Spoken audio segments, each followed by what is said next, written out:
Pertanyaan kali ini, kenapa kita harus ke gereja? Gereja sendiri memiliki beberapa arti. Yang pertama, arti komunal, arti sakramental, arti misional, tubuh Kristus, dan juga kepunyaan Kristus. Kemudian di Kisah Para Rasul, pasal 2 ayat 42, kita melihat gaya hidup jemaat gereja mula-mula.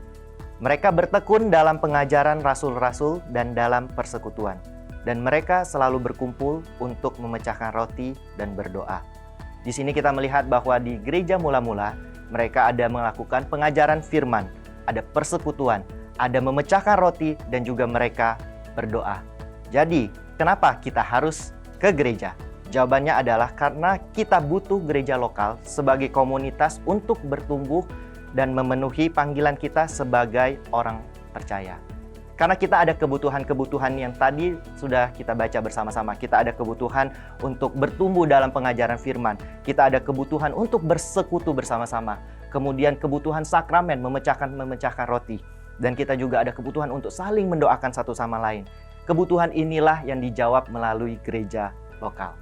Jadi kalau ada teman-teman yang bilang bahwa apakah boleh saya bergabung dengan gereja online? Jawabannya tentu saja boleh.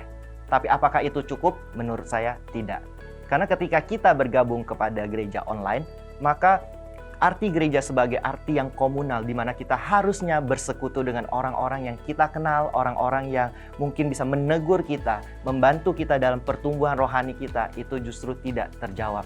Karena ketika kita join secara online, kita hanya menjadi pendengar atau kita hanya menjadi pengamat saja. Tidak ada yang benar-benar kenal kita luar dan dalam. Ada juga teman-teman yang mungkin bertanya, apakah boleh saya bergabung kepada persekutuan doa saja, tidak mesti ke gereja lokal? Jawabannya boleh, selama persekutuan ini dilakukan secara rutin dan kemudian mereka juga menghidupi arti gereja seperti yang sudah kita baca bersama-sama tadi.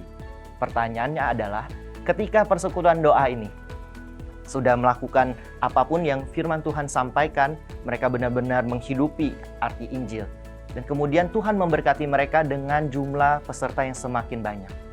Pada akhirnya, persekutuan ini juga akan berubah menjadi sebuah gereja, di mana gereja membutuhkan izin dari pemerintah. Dan saya akhirnya tidak melihat perbedaan antara persekutuan doa ini dengan sebuah gereja lokal. Di daerah lain, seperti kota lain atau bahkan negara lain, ada banyak perkara untuk mendirikan sebuah gereja lokal. Entah perkara karena ditolak izinnya atau ditolak oleh masyarakat setempat. Akhirnya gereja lokal ini harus berbentuk persekutuan-persekutuan yang tidak diketahui oleh banyak orang. Untuk itu, ketika kita masih bisa menghadiri sebuah gereja lokal, berarti itu adalah sebuah kesempatan.